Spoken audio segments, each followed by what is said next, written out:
So you should be in good shape. Once you go ahead and you have done that trimming, then you're ready to put the sleeve in. And this one is actually, I've taken it loose in here so that you can see it.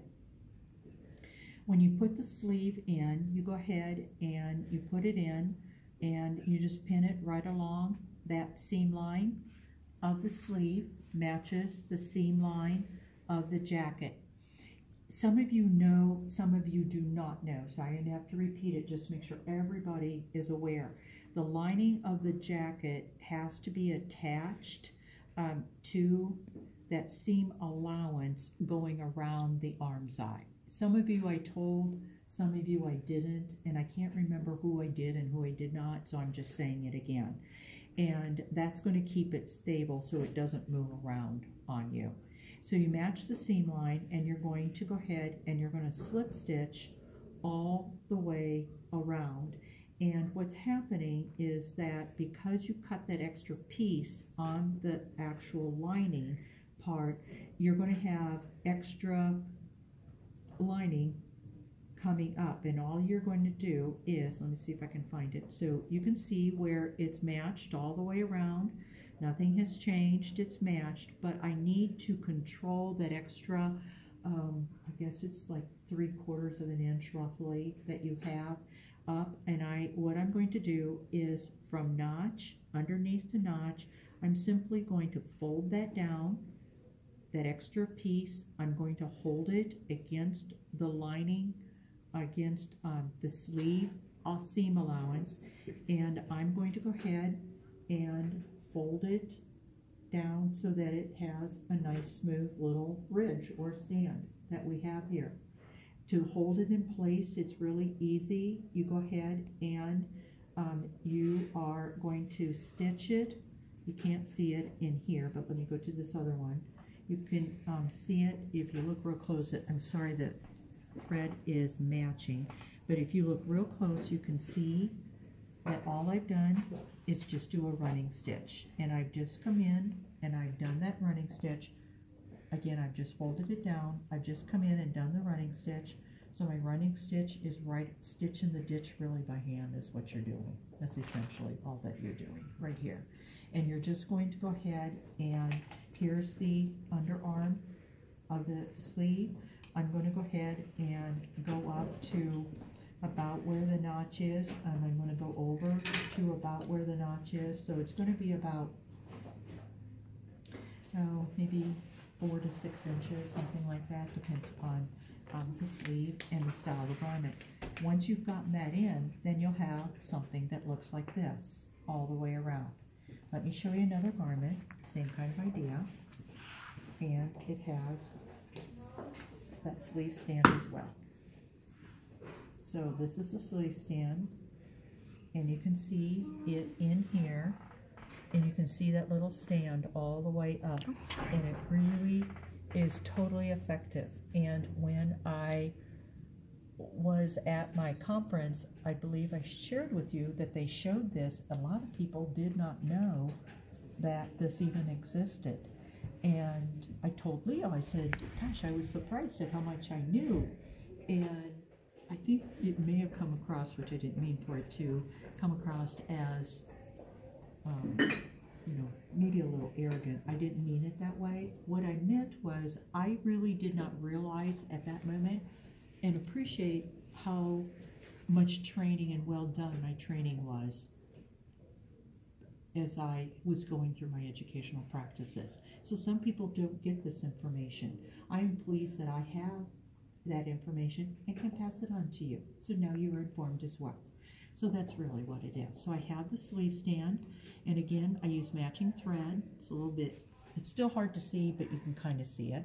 And I've just done a stitch in the ditch all the way across, for that about, like I said, about that 4-5 inches, whatever that happens to be, about right in there.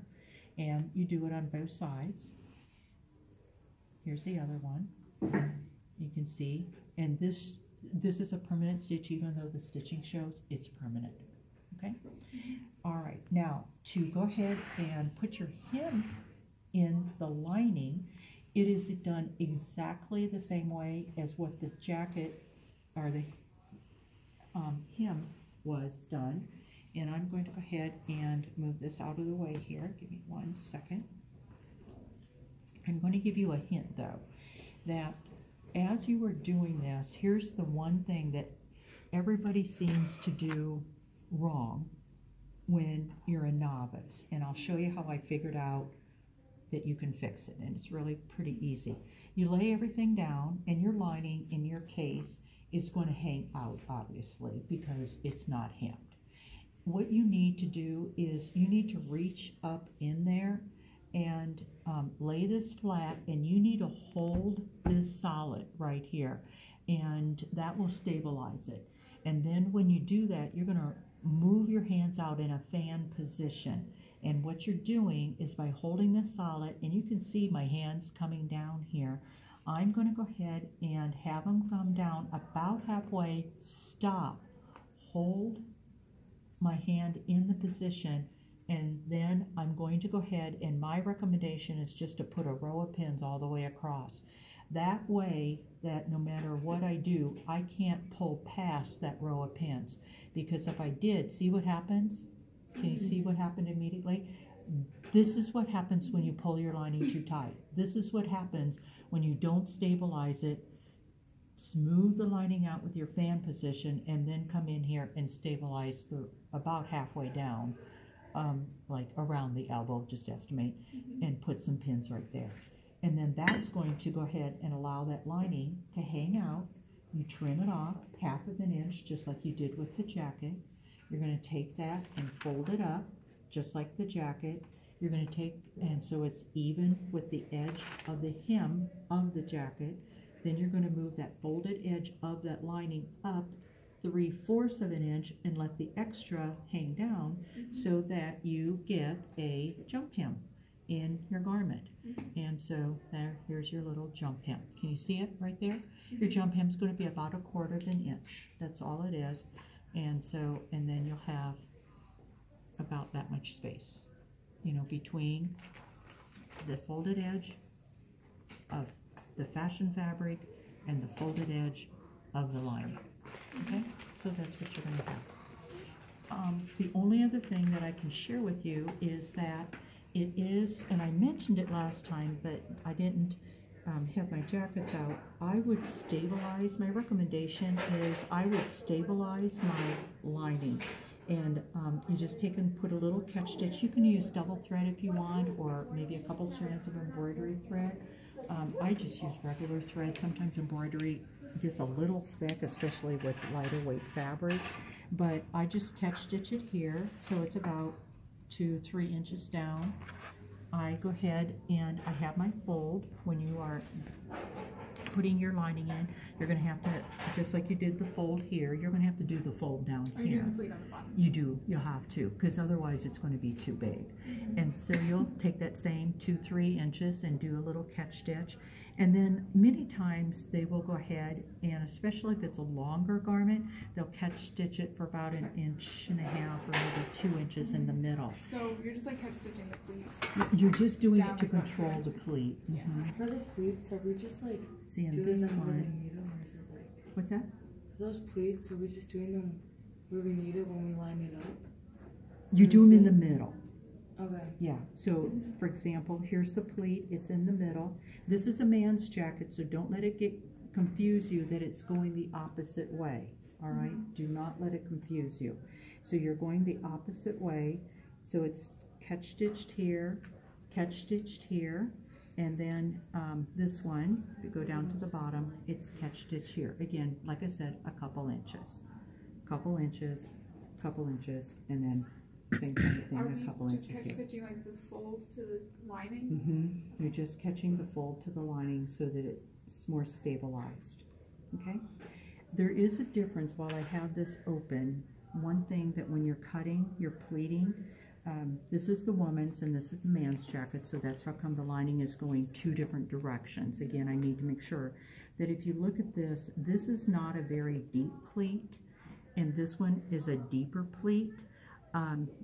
I did not have you cut your pleat quite as deep but I personally, when I make my garments, I cut my pleat deeper. So this one is going to be about instead of a couple inches away, this one's going to be, you know, between here and here, that's a full inch. So you have almost a 2-inch pleat, because it goes from here all the way over to where it is here. So you have almost a 2-inch pleat, you know, right in here. That's quite a bit. I like them a little deeper, gives you a little bit more room, and women's a little bit more, you could probably go either way. With men, I always would add a deeper pleat, because guys seem to be a little bit more, needing a little bit more room across the shoulders, and it's just more comfortable for them. Okay, just something that, because I happen to have a man's and a woman's jacket here, and we had not addressed that, I wanted to point that out. Okay, that is it.